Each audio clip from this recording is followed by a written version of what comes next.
Everyone is able to see this screen. आप सब इसको देख पा रहे हैं ना? Yes, sir. Yes. हाँ, तो इसमें बेटा जो हम लोगों ने डिस्कस किया था या जो हमने शुरू किया था, तो मैंने बताया था कि we are having different generations of mobile telephony और cellular telephony, and we are having the standards like 1G, 2G, 3G, 4G, and you know that ki nowadays we are talking about 5G. So primarily the standard which we are going to discuss today is of 2G, and there are certain technologies which are dominating, and they keep themselves realized throughout the generations. So one such dominating technologies, one of them is GSM, Global System for Mobile Communication. तो voice के लिए इसको हम use करते हैं. अच्छा, generations का जो बाइफर्केशन है वो इस बेसिस पे है कि जो फर्स्ट जनरेशन थी वो एनालॉग वॉइस के लिए थी, जो सेकेंड जनरेशन थी वो डिजिटल वॉइस के लिए थी, और थर्ड जनरेशन थी वो डिजिटल वॉइस एंड डेटा के लिए थी. Then you know that कि data, when we are having the data in textual form, the size of that data is very small, and the bandwidth or speed does not matter a lot. But as you know that in today's context, we are not having the data which is textual only. Rather we are having bulk data, maybe some graphics, maybe images, maybe pictures, maybe movies.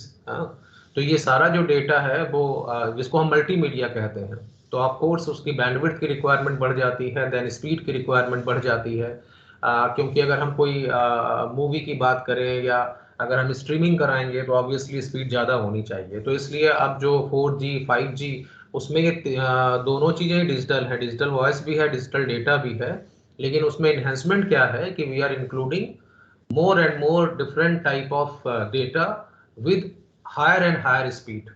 ठीक है, तो जैसे कि हम लोगों ने discuss किया था क्लास में कि जो सेकंड जनरेशन है 2G, वो किसके लिए है? डिजिटल वॉइस के लिए है. तो जो स्टैंडर्ड हम अभी पढ़ने जा रहे हैं ये सेकंड जनरेशन का है और डिजिटल वॉइस के लिए है. हम सब इसी टेक्नोलॉजी को यूज कर रहे हैं. Still we are using GSM technology. और जो एक टेक्नोलॉजी जो हम लोगों ने कल डिस्कस की थी वो CDMA, code division multiple access. और इस डिस्कशन में मैंने बताया था कि जो GSM है is making use of TDMA and FDMA, whereas CDMA is a different technology, and that is not providing the insulation to simultaneous communication of different users by using the concept of frequency division and by using the concept of time division. Rather यहाँ पे we are providing isolation to different just a minute.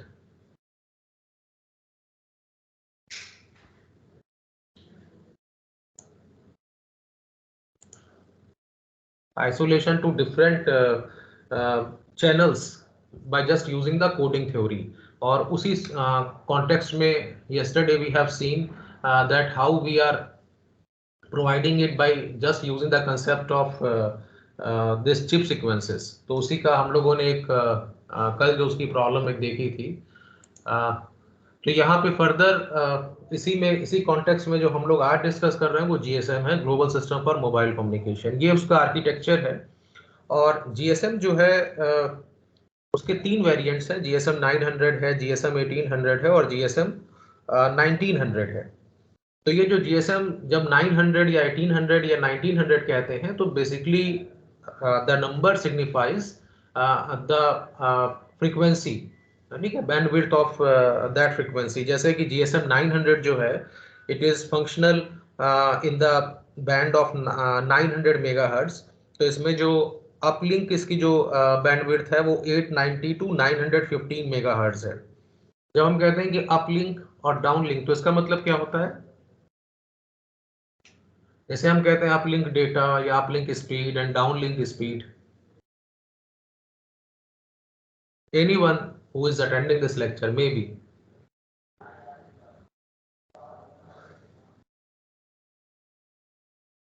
And which speed हमें ज़्यादा चाहिए होती, कौन सी speed ज़्यादा चाहिए होती है? पहले तो यही अपलिंक और डाउनलिंक क्या होता है. Can anyone answer uplink and downlink? देखिए अपलिंक में ये होता है कि जो डाटा हम अपने सिस्टम से सेंड करते हैं, ठीक है, we are uploading that data. और downlink we are downloading that data, जिसको हम रिसीव करते हैं। तो आप जब भी कभी नेट की स्पीड टेस्ट करते हैं, some of you might have used that speed test dot in type of facility just to check कि how much speed you are getting on your mobile phone और ऑन योर लैपटॉप। तो उसके लिए कई portals हैं जिनको use करके आप स्पीड टेस्ट कर सकते हैं। तो it is giving you the downloading and uploading speeds.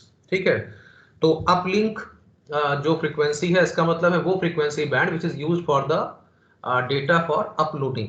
ठीक है, अपलोडिंग डेटा के लिए जो यूज होता है। तो जीएसएम 900 में क्योंकि जैसे मैंने कहा कि 900 मेगा हर्ट्ज की जो है उसमें फ्रीक्वेंसी पे काम करता है, तो 890 टू 915 इसकी अपलिंक फ्रीक्वेंसी है, और 935 टू 960 मेगा हर्ट्ज इसकी डाउन लिंक फ्रीक्वेंसी है। इसका सिग्निफिकेंस क्या है, that will study later on. ऐसे ही जीएसएम 1800 जो है वो 1800 मेगाहर्ट्ज की बैंडविड्थ में काम करता है, और उसमें भी अपलिंक जो है 1710 टू 1785 मेगाहर्ट्ज तक है, और डाउनलिंक जो है 1805 से 1880 मेगाहर्ट्ज तक है।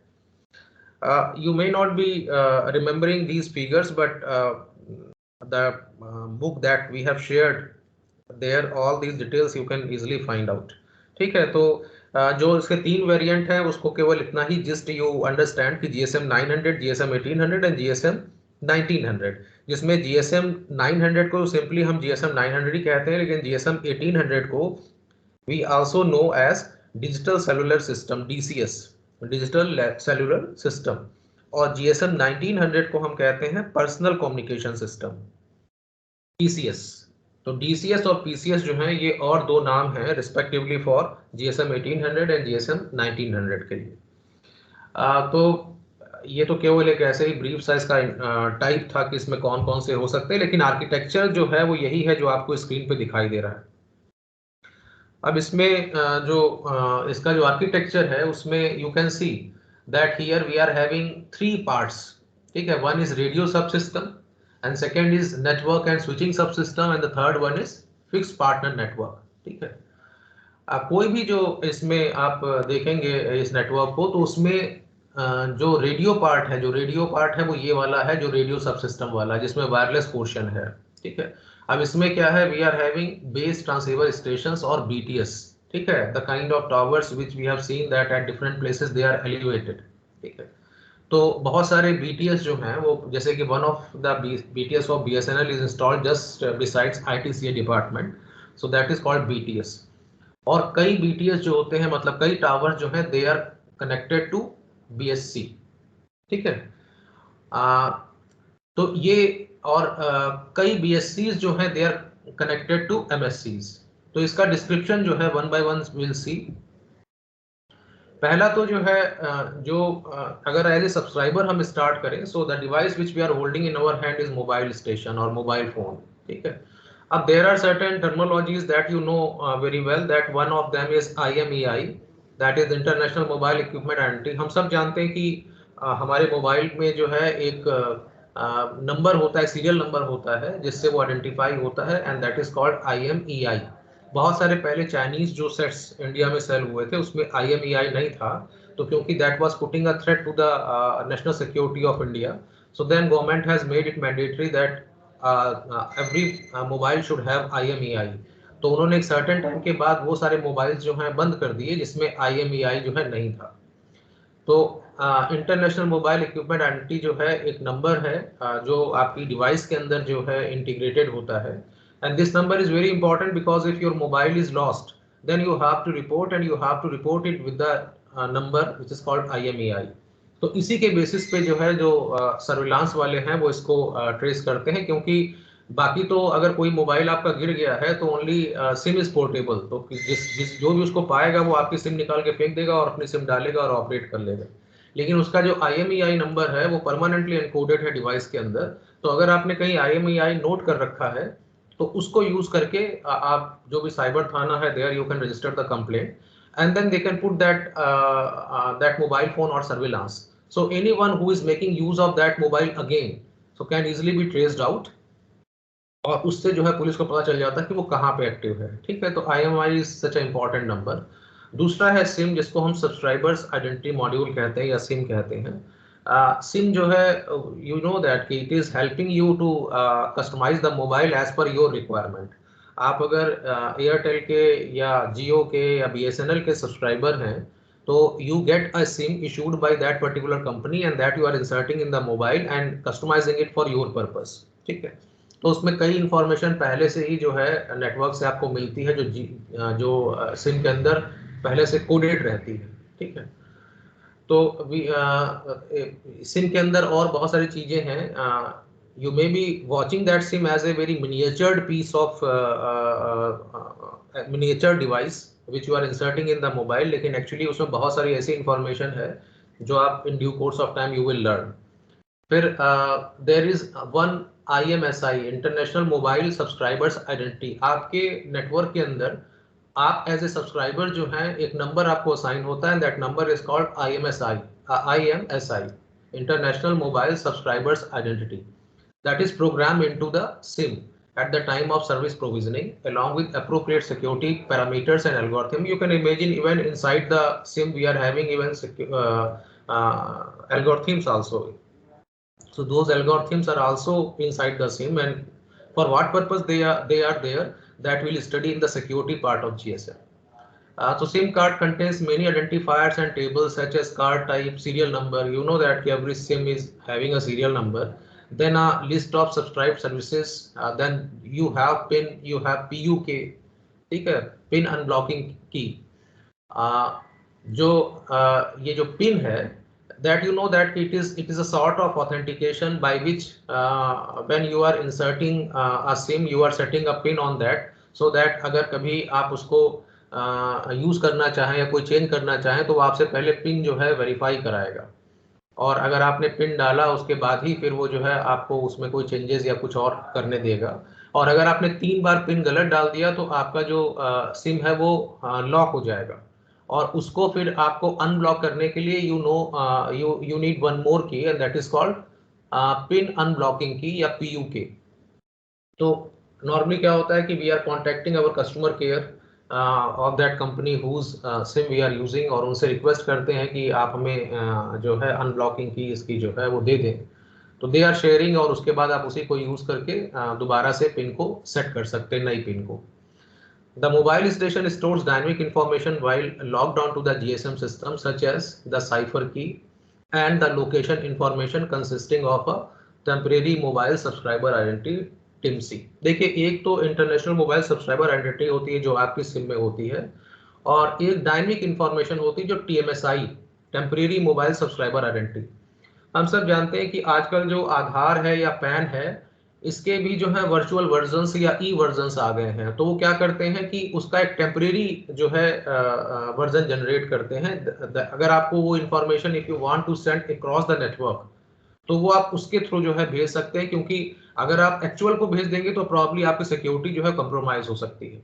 तो क्योंकि IMSI जो है is such a important information that you always have a potential threat of getting it stolen by a intruder, because whenever we are using mobile, the channel is air, and आप ये जानते हैं कि अगर communication channel जो है अगर वो रेडियो लिंक्स हैं, तो they are more vulnerable, because cable में तो आप फिर भी ये इंश्योर कर सकते हैं कि केबल प्रोटेक्टेड है और उसमें इंट्रूजन उतना आसान नहीं है। लेकिन अगर वो वायरलेस कम्युनिकेशन है तो उसमें इंट्रूजन बहुत आसान है। अगर आप कॉन्शियस ना रहें तो ट्रेन में भी ऐसा होता है कि आपके जो मोबाइल है उसके सारे ट्रैफिक को समबडी कैन वॉच। ठीक है, वो अपने मोबाइल से उसको ट्रेस कर सकता है, देख सकता है। तो हमें थोड़ा सा सिक्योरिटी कॉन्शियस रहना होता है। तो इसमें TMSI जो है वो हेल्प करता है, बिकॉज ये टेम्परेरी मोबाइल सब्सक्राइबर आइडेंटिटी जो है, ये आपके मोबाइल को टेम्परेरी इशू होता है व्हेन यू आर रोमिंग, और आप किसी एक पर्टिकुलर एरिया के अंदर हैं, तो वहां पे आपको एक TMSI जो है असाइन होगा। ये TMSI परमानेंट नहीं होता, ये बार बार चेंज होता रहता है, सो दैट अगर कोई स्टील भी इसको करे तो ये थोड़ी देर बाद जो है वैलिड नहीं रहेगा। तो बहरहाल इसका यूज क्या है, that you will study in due course of time. ठीक है, और दूसरा जैसे साइफर की, तो अगर आप अपने मोबाइल से कोई भी डेटा सेंड करते हैं, so data must be encrypted, and how do we encrypt that data? So of course for encryption we need a cipher की।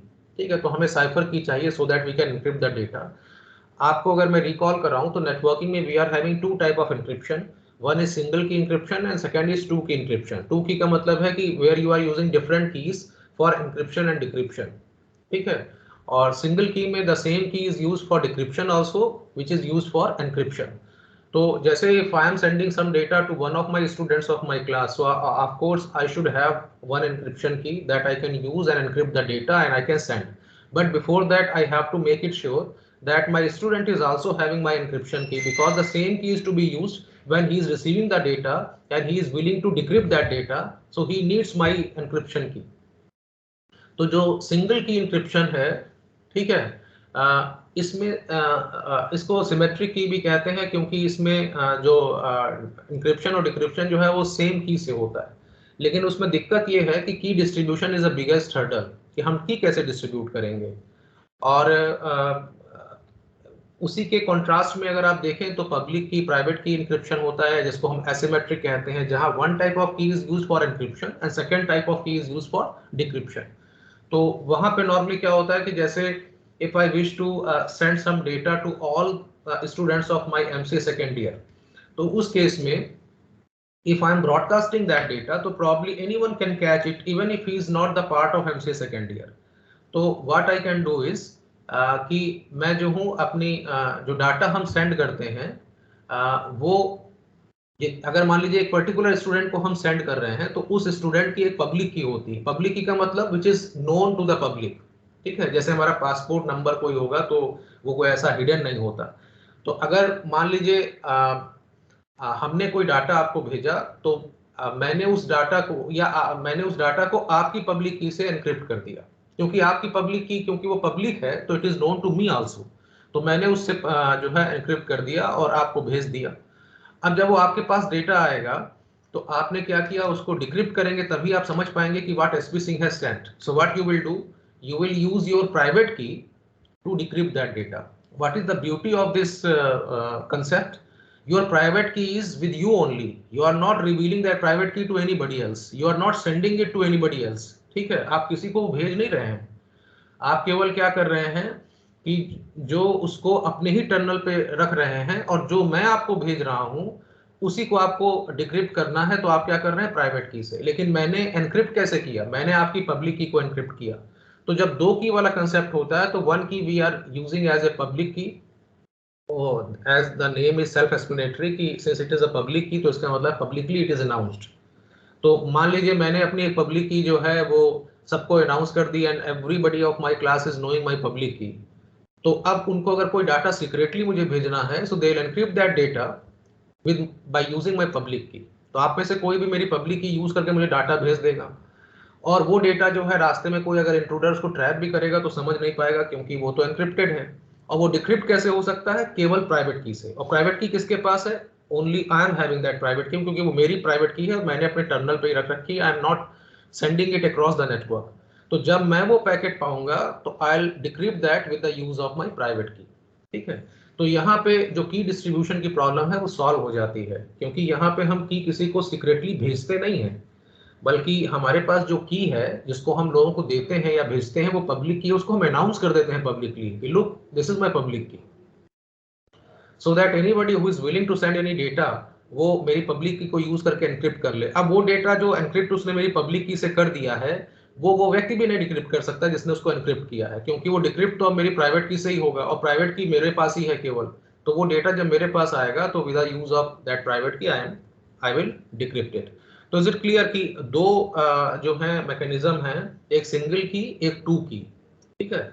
अब इसमें जो यहाँ पे हम लोग जो यूज कर रहे हैं इसमें अगर हम अपने मोबाइल से कोई कम्युनिकेशन करते हैं तो दैट कम्युनिकेशन और that data is going across the wireless link, so any intruder can pose a threat to my communication. तो इसलिए जरूरी ये होता है कि मेरा मोबाइल क्या करता है, उसको एनक्रिप्ट करता है and then it is sending. Similar is the case of network, जब नेटवर्क भी भेजता है तो it is encrypting the data and sending it to my mobile. So something should be there inside my mobile so that whatever encrypted data I am receiving from the network that should be decrypted, and vice versa is also true. If I am encrypting that data and sending to the network, then network should decrypt that data, then only it can understand what has been sent by me. तो यहाँ पे जो हम की use कर रहे हैं वो सिंगल की ही यूज कर रहे हैं, और वो की जो है वो डायनेमिकली जनरेट होती है, it is not permanent type. एक आप देखेंगे यहाँ पे की, आगे जब सिक्योरिटी हम पढ़ेंगे तो एक की सिम के साथ आपको ऑलरेडी मिल जाती है, ठीक है, लेकिन एक की जो है आप जनरेट करते हैं डायनेमिकली, आप भी जनरेट करते हैं और नेटवर्क भी जनरेट करता है। और आप देखेंगे कि सिक्योरिटी का सबसे अच्छा पहलू ये होता है कि जो की हम जनरेट करते हैं एनक्रिप्शन के लिए, उस की को हम जो है नेटवर्क को नहीं भेजते, ना नेटवर्क जो है जिस की को यूज कर रहा है वो हमें भेजता है, लेकिन हम दोनों सेम की जनरेट कर लेते हैं। जो मैंने अपने सिम पे, जो मेरी सिम ने जनरेट करी की, और जो नेटवर्क ने जनरेट करी मेरे लिए की, वो दोनों की सेम होंगी। इसलिए बिना ऐसी कीज का आदान प्रदान किए जो हम यहाँ से डाटा ट्रांसमिट करेंगे वो उसी की से एनक्रिप्ट करेंगे, और क्योंकि उसकी एक कॉपी जो है नेटवर्क ने भी जनरेट कर रखी है तो वो उसी को डिक्रिप्ट कर लेगा उसको यूज करके, ठीक है। तो यहाँ की डिस्ट्रीब्यूशन प्रॉब्लम नहीं रहती है, इसलिए हम यहाँ पे सिंगल की इंक्रिप्शन या सिमेट्रिक इंक्रिप्शन यूज कर पाते हैं। तो आई बिलीव कि क्योंकि physically you are not sitting before me so that I can take the feedback, but I believe कि ये आपको समझ में आया होगा। अगर नहीं समझ में आया तो आई री एक्सप्लेन, कि अगर कोई मुझे क्वेरी देता है कि सर इसको फिर से बता दीजिए, तो आप इसको याद रखिएगा कि यहाँ पे हम एक साइफर की जनरेट होती है, और ये डायनेमिक है। डायनेमिक का मतलब है जो चीज परमानेंट ना हो, लेकिन एक उसके अंदर जो है एनक्रिप्शन की पहले से सिम के अंदर रहती है जो परमानेंट है, ठीक है, वो टेम्परेरी जनरेट नहीं होती, लेकिन जो डायनेमिक इंफॉर्मेशन है ये बार बार जनरेट होती है। फिर इसमें बाकी जो है टेक्निकली है केवल इसका कि typically the MS for GSM 900 have a transmit power up to 2 watt, whereas for GSM 1800 it is 1 watt। और जो इसके अंदर मोबाइल फोन के अंदर जो एंटीना है वो इतना इतना मिनिएचर्ड होता है कि now it is not visible out of that body.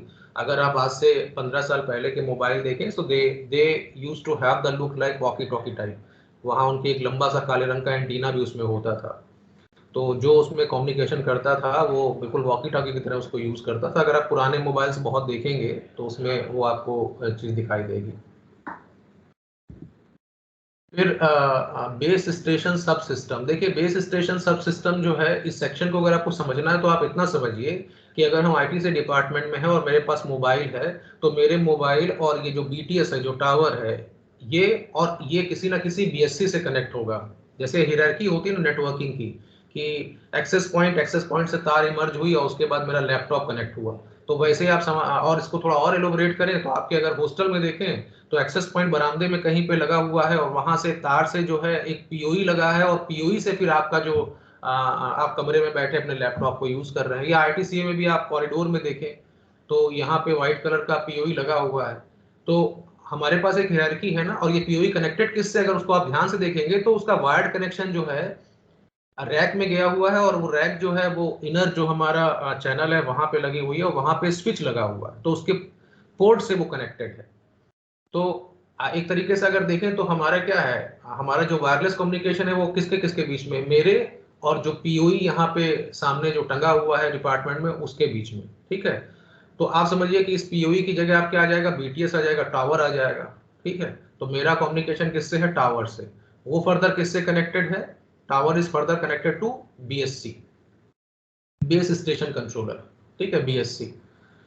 और खाली एक टावर बीएससी से नहीं होता, multiple towers are connected to a single BSC, and there may be multiple BSCs because every BSC must be controlling a number of towers, ठीक है। तो अगर एक BSC से 25 कनेक्ट हैं, तो अगर आपके 100 टावर्स हैं तो आपके 4 BSC जरूर होंगे 25 को कंट्रोल कर रहे होंगे। तो ये हायरार्की क्लियर है। और हर एक बीटीएस जो है उससे बहुत सारे मोबाइल्स होंगे। तो अगर डायग्रामेटिकली आप देखेंगे तो बहुत सारे mobiles connected to a single BTS, बहुत सारे BTS connected to a single BSC, बहुत सारे BSCs connected to a single MSC, mobile switching centre, ठीक है। तो ये पूरी एक हायरार्की है। जैसे नेटवर्किंग में हमारे पास हम लोग टोपोलॉजी पढ़ते हैं, वैसे एक हायरार्की है। और इसमें जो रेडियो पार्ट है वो कौन सा है, मेरे और बीटीएस के बीच में, मेरे मोबाइल फोन और बीटीएस के बीच का। So we are having base transceiver station that already I have told you, comprising of all radio equipments, antenna, single processing amplifiers, accessory power जो आप टावर्स में देखते हैं, और base station controller manages the BTS, it reserves radio frequencies, handles the handover from one BTS। देखिए अगर मान लीजिए 4 टावर जो है एक ही BSC से कनेक्टेड हैं, 4 टावर का मतलब 4 BTS, और आप एक BTS के पेरिफेरी से निकल के दूसरे BTS में जा रहे हैं, तो इसको हम कहते हैं कि this is intra BSC handover. Intra BSC का मतलब है BSC, एक ही BSC के अंदर हैंडओवर हो रहा है, आप एक BTS से दूसरे BTS में जा रहे हैं, ठीक है। तो ये हो गया इंट्रा BSC। अब अगर ऐसा होता है कि आप मान लीजिए चौथे टावर तक आ जाते हैं जो कि एक BSC से कनेक्टेड है, फिर आप एक ऐसे टावर के पेरिफेरी में मूव कर रहे हैं जो कि दूसरे BSC से कनेक्टेड है, तो ये क्या हो जाएगा, इंटर BSC हैंड ऑफ, ठीक है। क्योंकि आप जिस टावर से निकल के दूसरे टावर में जा रहे हैं वो आपके एक सिंगल BSC का पार्ट नहीं है, बल्कि वो अलग है, ठीक है। तो ये हैंडओवर में हम लोग पढ़ेंगे, लेकिन आपको केवल हायरार्की समझाने के लिए मैं प्रयास कर रहा हूं कि बहुत सारे BTS एक BSC, बहुत सारे BSC एक MSC, ठीक है, इससे कनेक्टेड होते हैं। तो जैसा मैंने बताया था कि बहुत सारे BSCs जो हैं they are connected to one MSC, mobile switching centre, और MSC, ठीक है। It is viewed as a ISDN switch, integrated services digital network, with additional capabilities to support mobility management functions like terminal registration, location updating and handoff। ये सारी चीजें जो हैं MSC handle करता है। आप देखेंगे कि ये BSC भी हैंडल करता है, ये MSC भी हैंडल करता है। जब अक्रॉस द BSCs होगा तो MSC विल कंट्रोल, जब इंट्रा BSC होगा तो BSC विल कंट्रोल।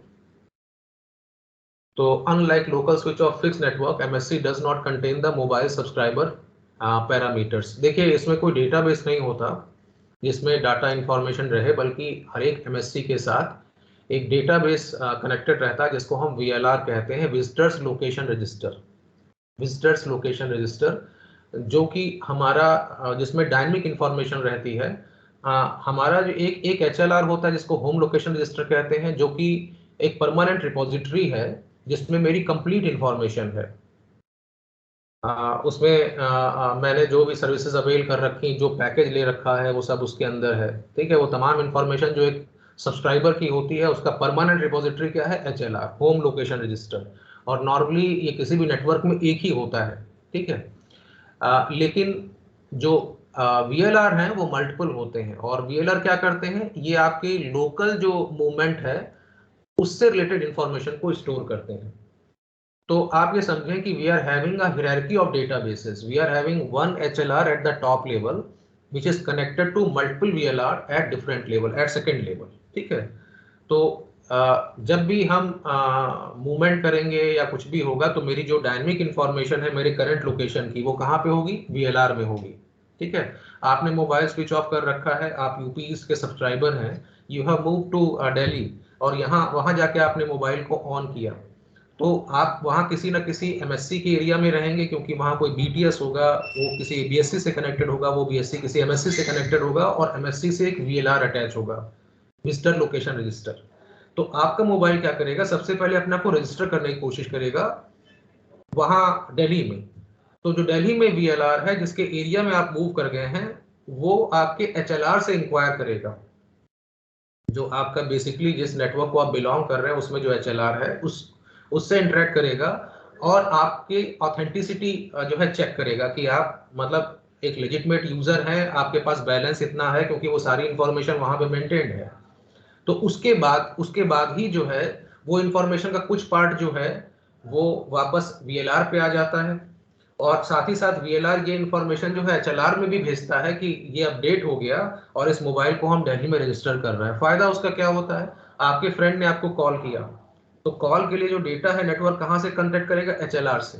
तो जब HLR पे जाएगा तो आप तो यूपी ईस्ट के अगर सब्सक्राइबर हैं तो यूपी ईस्ट में नहीं है, लेकिन HLR में ये जरूर पता है कि किस VLR में करंटली है, तो वो HLR को पता है कि वो वाला VLR कहाँ है, दिल्ली का है। तो फिर वो आपको राइटली जो है रिडायरेक्ट कर देगा आपकी कॉल को, और आप दिल्ली में उसको रिसीव कर लेंगे। तो जैसे हम लोग रोमिंग करते हैं या रोमिंग नहीं भी कर रहे हैं तब भी ऐसा होता है कि हम VLR टू VLR मूव करते हैं, बिकॉज देयर में भी मल्टीपल VLRs। जैसे MSC कई हो सकते हैं, वैसे VLRs भी कई हो सकते हैं। और वो VLR क्या है, basically they are the local databases, because they are keeping information about your local movement, ठीक है। But whenever they are doing so, they are always interacting with the HLR because they keep updating HLR so that any call which is made to you is first going to HLR and from there it is redirect to the current VLR where you are roaming. तो आप current VLR जब मैं कह रहा हूं तो मैं database के कॉन्टेक्स्ट में केवल करंट वीएलआर कह रहा हूं क्योंकि आप तो रोम कहां कर रहे होंगे, आप तो किसी बीटीएस में होंगे, लेकिन वो बीटीएस किसी ना किसी बीएससी से कनेक्टेड होगा, वो बीएससी किसी ना किसी एमएससी से कनेक्टेड होगा और उस एमएससी से जुड़ा हुआ एक वीएलआर होगा जिसमें डेटा इंफॉर्मेशन आपकी होगी कि आप कहाँ पे हैं। ठीक है, ये बिल्कुल वैसे ही है जैसे अगर पुराने टाइम में अगर आप देखें तो मैंने कोई इनलैंड कोई लेटर आपके घर पे भेजा, I am having your permanent address, say you have completed your degree and you have gone back home. अब उसके बाद you might be doing job somewhere else because I'm not having that information, but we are expecting that all the time your parents are having your information ki where you are currently working and what is your current address. So what we are having is the permanent address of your home, so we can send that letter to your parents or to your home with the assumption that you may be at home there. Since your parents are knowing that you are at what place, so they can redirect that letter to the place where you are currently posted, तो वो वहां चला जाएगा। तो आप समझिए कि आपके घर का जो आपका घर है जिसका पता मेरे पास है वो क्या है, HLR है, और जहां आप करेंटली हैं वो क्या है, वो एक VLR है। तो आई बिलीव कि ये अब क्लियर होगा कि जो डेटाबेस है, देखिए MSc BSc they are the electronic circuits, लेकिन जो डेटाबेस है where it is maintained, it is maintained in the hierarchy of registers which is called HLR and VLR, home location register and visitors location register।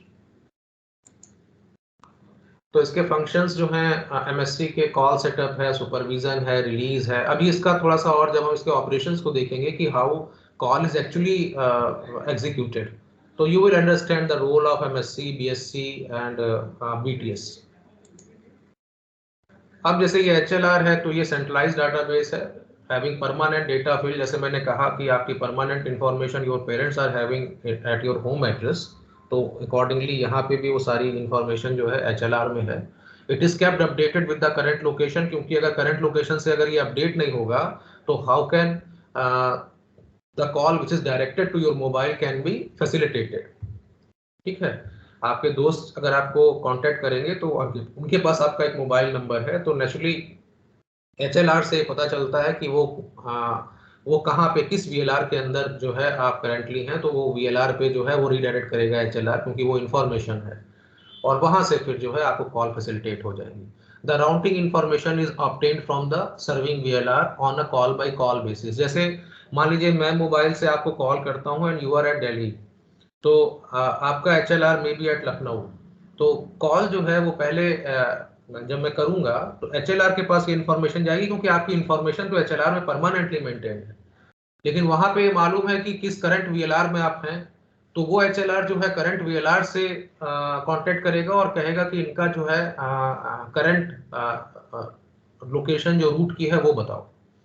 तो वो फिर एक mobile station routing number भेजता है VLR MSRN, और वो वापस HLR के पास आता है। एचएलआर फिर वो वापस जो है जहां पे मैं हूं करंटली, वहां पे जो भी स्विचिंग एलिमेंट है बीएससी या एमएससी, उसके पास वो इन्फॉर्मेशन आ जाएगी। अब मेरे एरिया वाला जो बीएससी है उसका ये काम है कि उस मोबाइल स्टेशन राउटिंग नंबर को यूज करके वो सीधे कनेक्शन एस्टेब्लिश करेगा आपसे दिल्ली में, और कॉल फैसिलिटेट हो जाएगी।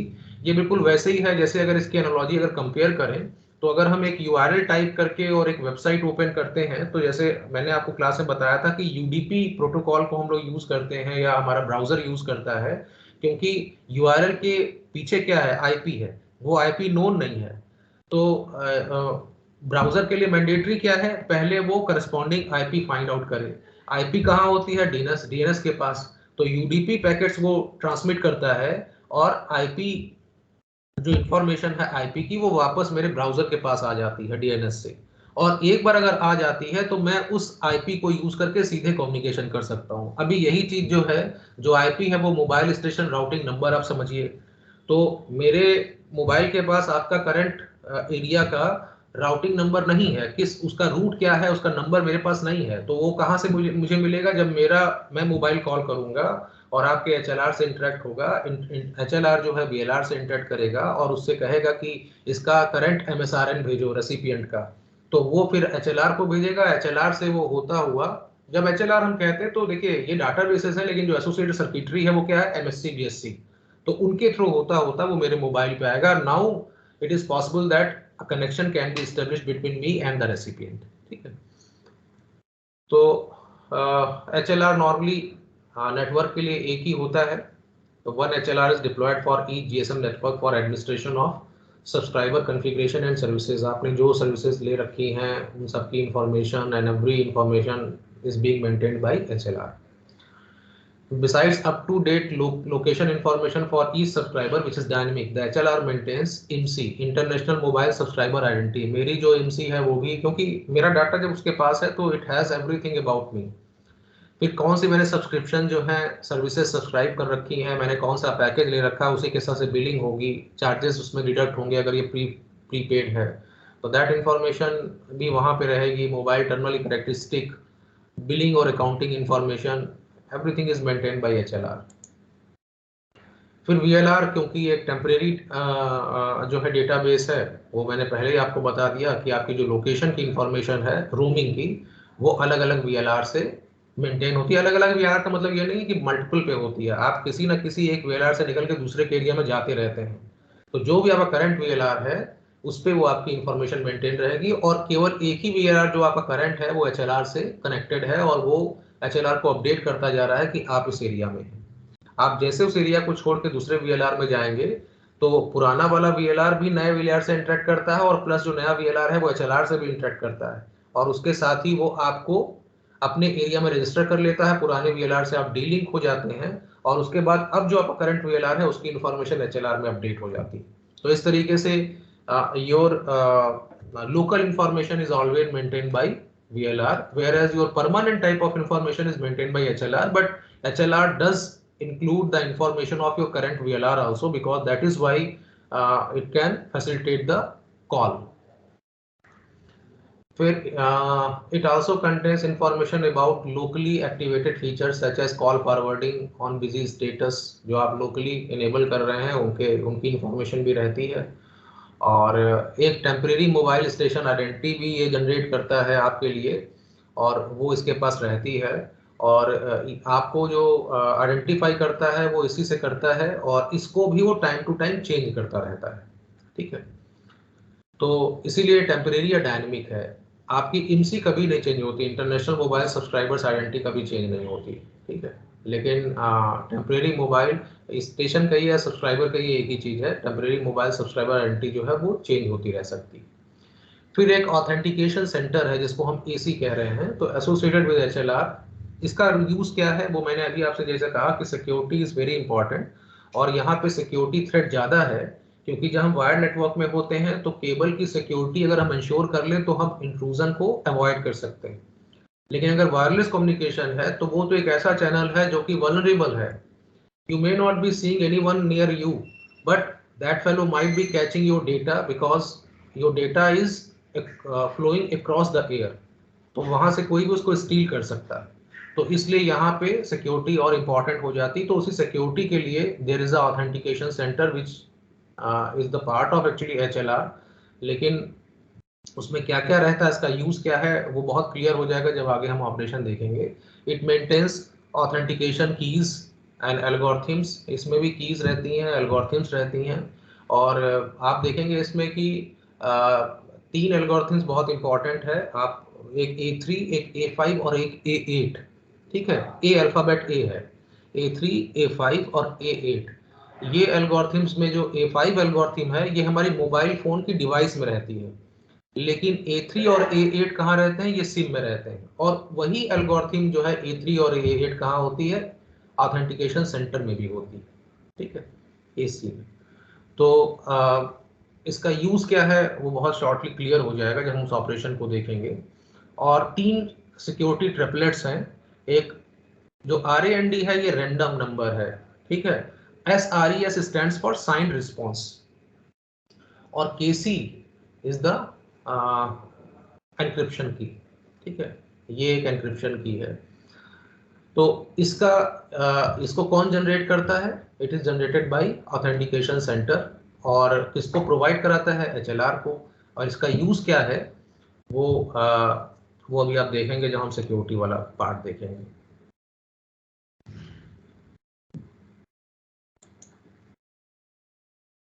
फिर अब coming to the security part, इसमें कोई अगर आपको कोई कंफ्यूजन हो तो यू कैन आस्क, ठीक है।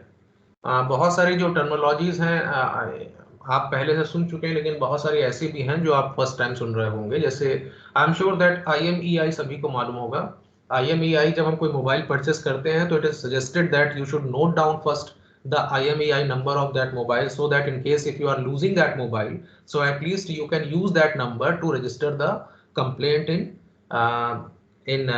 cyber security police station, so that they can put your mobile on surveillance and they can trace out कि who is making use of that mobile, ठीक है। तो जैसे ही वो एक्टिवेट किया जाएगा, IMEI जो है उसका ट्रेस हो जाएगा नेटवर्क पे, और वो इंफॉर्मेशन जो है वो पुलिस गैदर कर लेगी और ट्रेस कर लेगी किस लोकेशन पे आपका मोबाइल एक्टिव है। तो GSM जो है is offering several security services using confidential information stored in AUC और AC। जो ऑथेंटिकेशन सेंटर, उसको आप AUC लिखें चाहे AC लिखें, तो वो जो कॉन्फिडेंशियल इंफॉर्मेशन है उसमें मेंटेन रहती, तो उसी को यूज करके वो आपकी सिक्योरिटी इंश्योर करता है GSM। और यही जो सिक्योरिटी इंफॉर्मेशन है ये सिम में भी रहती है, जो कि आपके मोबाइल फोन के अंदर या मोबाइल स्टेशन के अंदर आपने इंसर्ट कर रखी है। The SIM stores personal secret data and is protected with a PIN against unauthorized use. You know that कि हम एक पिन सेट कर देते हैं so that कि वो जो है उससे कम से कम ये ऑथेंटिकेट हो जाए कि हम जो है इस पिन के जो है एक्चुअल, इस सिम के जो है एक्चुअल यूजर हैं। अगर वो सिम जो है किसी और मोबाइल में डाल के आप ऑन करेंगे तो वो पहले आपसे पिन पूछेगा, उससे ऑथेंटिसिटी प्रूव हो जाएगी कि indeed you are the actual owner of that SIM, ठीक है। तो खाली मोबाइल का ही चोरी होना जरूरी नहीं है, सिम का भी, क्योंकि सिम का मिसयूज बहुत हो सकता है।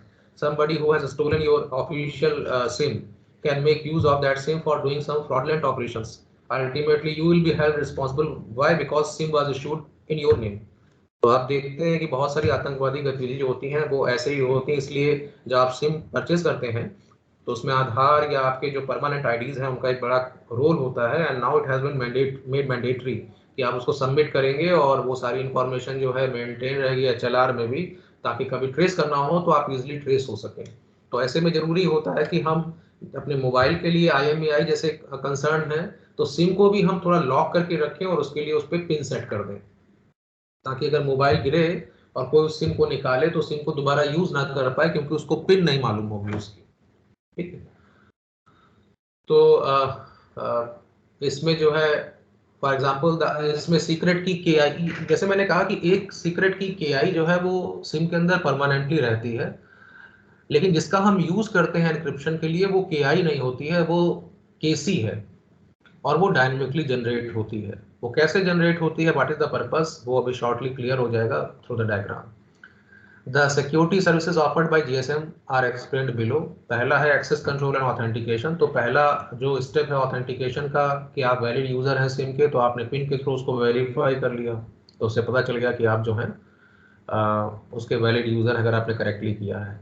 Confidentiality, all user related data is encrypted. अब कॉन्फिडेंशियलिटी अगर डेटा की हम मेंटेन करेंगे, so any data which is emerging out from your mobile should be encrypted, or any data which is generated for your mobile from the network should also be encrypted, because the data is ultimately coming to your mobile phone through radio link between your mobile and the tower.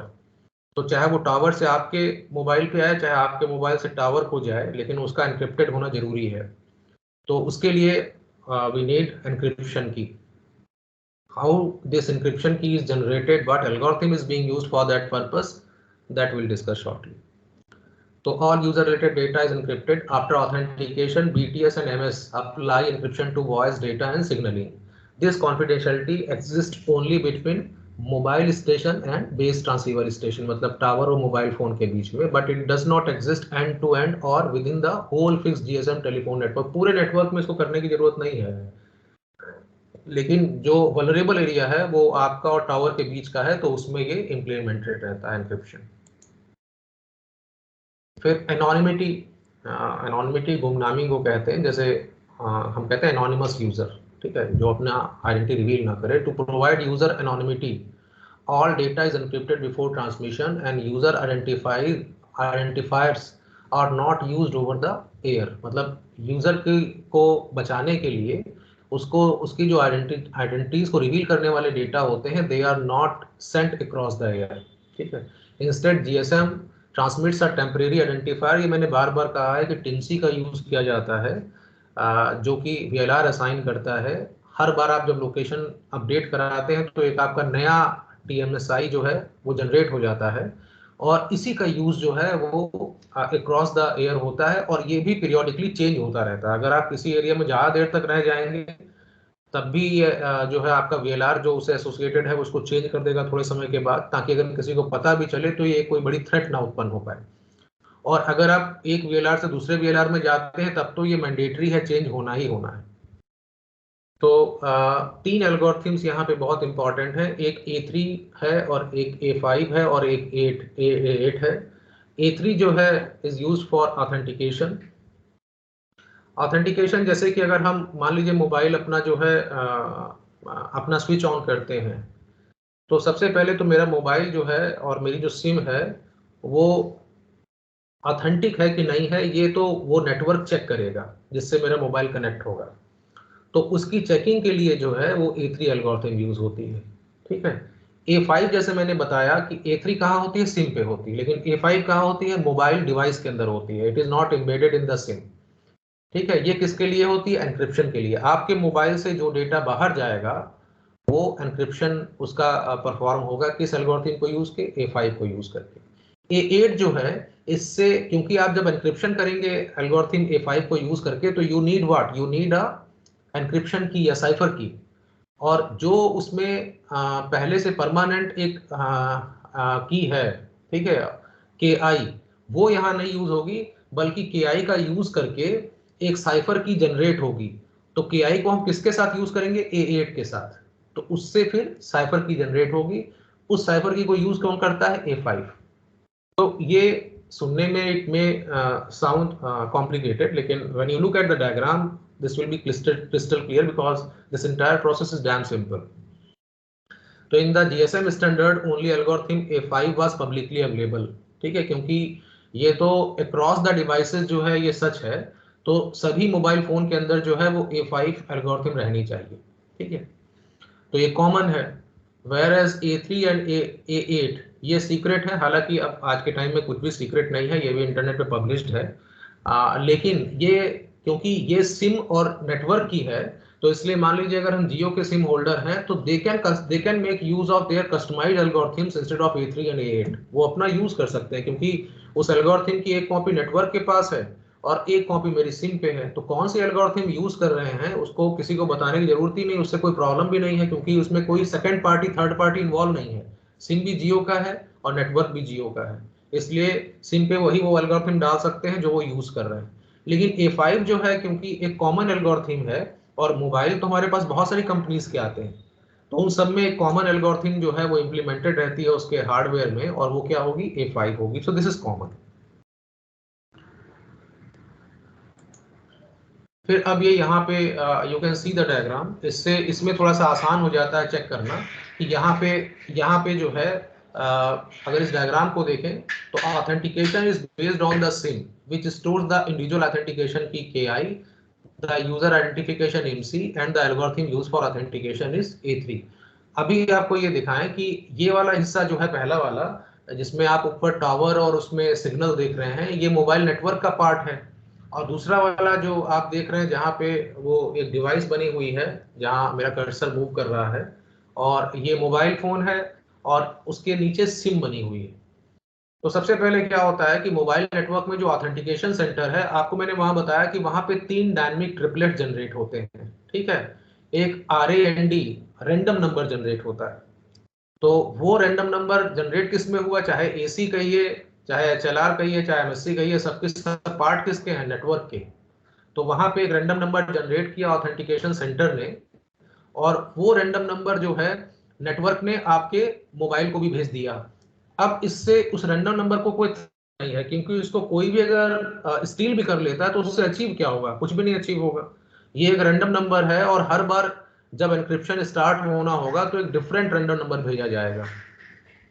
तो अब अगर आप network के अंदर देखें तो network के पास HLR में आपकी की है KI, और सिम के अंदर भी KI है जो कि परमानेंट कॉपी है। तो ऑथेंटिकेशन आपकी जो ऑथेंटिकेशन की है वो आपके सिम में भी है, और वही ऑथेंटिकेशन HLR में जिसमें AC पार्ट है उसमें भी मेंटेन्ड है, क्योंकि आपका सारा डेटा तो उसी कंपनी के पास है, क्योंकि उस कंपनी ने आपको सिम दिया है। तो उस कंपनी के पास भी आपकी एनक्रिप्शन ऑथेंटिकेशन की है, और आपकी सिम में भी एक ऑथेंटिकेशन की है, सेम कॉपी है। तो रैंडम की जो है वो हर बार एक नया जनरेट होता है, और उससे उससे श्योरिटी क्या हो जाती है कि कोई भी जो हम, क्योंकि अगर एल्गोरिथम सेम है और उसके इनपुट भी सेम है तो हर बार उसका आउटपुट सेम ही जनरेट होगा। लेकिन अगर इनपुट जो है रैंडम नंबर हर बार चेंज होता रहे तो आउटपुट हर बार डिफरेंट होगा। तो इससे क्या होता है कि कोई भी अगर इंट्रूडर है वो इसके बारे में लर्न नहीं कर सकता, क्योंकि रैंडम नंबर जो है वो तो डायनेमिकली जनरेट हो रहा है, और वो आपके नेटवर्क ने उसकी एक कॉपी आपकी सिम को भेज दी। आपकी सिम ने भी क्या किया, उसी रैंडम नंबर को यूज किया और साथ में ऑथेंटिकेशन की KI को यूज किया, और दोनों को यूज करके A3 एल्गोरिथम पे लगा के उन्होंने एक साइंड रिस्पॉन्स जनरेट कर लिया, जैसे यहाँ पे, ठीक है, आउटपुट जनरेट किया। वही मोबाइल नेटवर्क ने भी एक आउटपुट जनरेट किया। अब ऑथेंटिकेशन सेंटर से ये इंफॉर्मेशन कहाँ गई, MSC के पास, क्योंकि ऑपरेशन सारी जो चीजें होती हैं वो MSC या BSC करते हैं, जबकि डेटाबेस किसमें है, HLR और VLR में। तो जो साइंड रिस्पांस आपकी सिम से जनरेट हुआ और जो साइंड रिस्पांस नेटवर्क ने जनरेट किया, वो दोनों MSC के पास जाएंगे, और MSC ने जब दोनों को कंपेयर किया, अगर उसने सेम पाया तो उसने पा लिया कि yes Indeed the SIM holder is mister SP Singh and he is the legal user of this network. तो ये क्लियर है। आप लोग इसमें एक्नॉलेज करते रहा करें। One of you should speak so that I can understand कि यार you are listening to me. Yes, sir. तो ये जो है this is the use of A3 algorithm, कि उसकी एक कॉपी नेटवर्क के पास है और एक कॉपी सिम में है। तो इसमें परमानेंट क्या क्या चीजें हैं, जैसे ही हम जियो के सब्सक्राइबर बने तो मुझे एक सिम मिली, मेरी सिम में A3 एल्गोरिथम है, मेरी सिम में KI भी है ऑथेंटिकेशन की। मेरी इंफॉर्मेशन जो जियो ने सिम इशू करते हुए अपने HLR में मेंटेन करी, उसमें भी उसने नोट कर लिया कि SP सिंह की जो ऑथेंटिकेशन की है वो KI है, और A3 एल्गोरिथम जो है उसमें यूज होनी है। ठीक है, अब जब वो वेरीफाई करेगा कि Indeed I am SP Singh the holder of that SIM, तो क्या होगा कि जब मेरा मोबाइल जो है इंटरेक्ट करेगा तो उसके पहले वहां से नेटवर्क से एक रैंडम नंबर आएगा मेरे मोबाइल पे।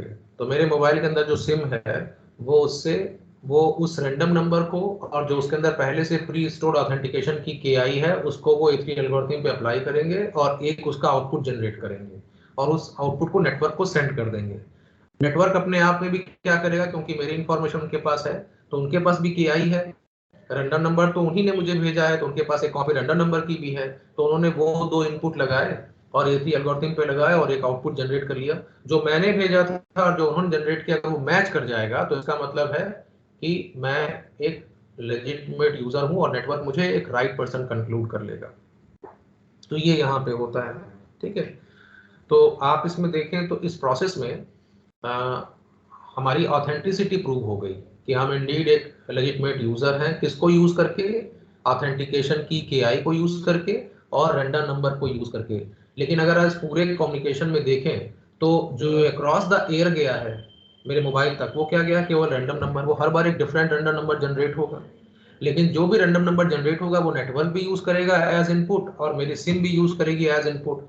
और दोनों के पास जो दूसरा इनपुट है A3 में लगाने के लिए वो KI है जो कि दोनों के पास है।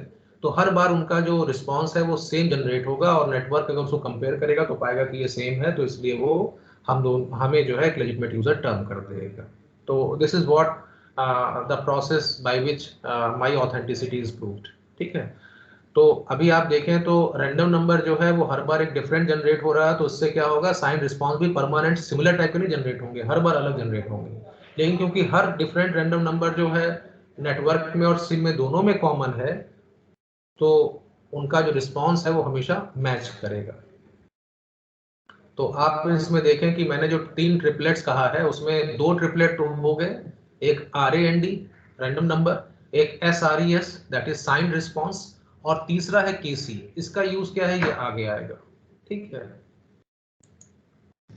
अब एनक्रिप्शन, एक बार अगर ये प्रूव हो गया कि I am the authentic user of that GSM mobile, ठीक है, और मैं एक जियो का सब्सक्राइबर हूँ, तो उसके बाद क्या होगा, one more key should be generated so that any communication which takes place between Jio network and my mobile SIM can be encrypted और डिक्रिप्टेड। तो इसके लिए जो जो की पहले से पता है वो तो केवल ऑथेंटिकेशन की के आई है, लेकिन अब आप देखिए कि ऑथेंटिकेशन की के आई और फिर से एक रैंडम नंबर जनरेट होगा, ठीक है, जो नेटवर्क जनरेट करेगा, और इस बार एल्गोरिथम कौन सी होगी, A8। ये साइफर की जनरेशन एल्गोरिथम है, तो इस पे इनपुट लगेगा। इसी की एक कॉपी A8 की मेरी सिम में भी है, जो रैंडम नंबर जनरेट हुआ है that is also send to my mobile in the same way as it was send when I was to prove my authenticity. तो वहाँ पे ये आएगा, और जब रैंडम नंबर मुझे मिला तो मैंने फिर से के आई और रैंडम नंबर को in the same way I put as I did before during my authentication process. लेकिन अब एल्गोरिथम जो है वो A3 की जगह कौन सी हो गई, A8 हो गई। तो इससे जो इसका आउटपुट है वो 64 बिट की एक की जनरेट होगी मेरी मोबाइल मेरी सिम के अंदर, और वो इंक्रिप्शन की होगी। सिमिलरली मोबाइल में भी एक 64 बिट की जो की जनरेट होगी, वो भी इंक्रिप्शन की होगी। क्योंकि आप देखें एल्गोरिथम दोनों जगह कॉमन है, इनपुट्स भी दोनों जगह कॉमन है, सिम में भी और नेटवर्क में भी। तो ऑफकोर्स जो इंक्रिप्शन की जनरेट होगी, जो नेटवर्क में जनरेट होगी और जो मेरे पास जनरेट होगी, वो सेम ही जनरेट होंगी। तो इसका मतलब है कि हमारी ये प्रॉब्लम सॉल्व हो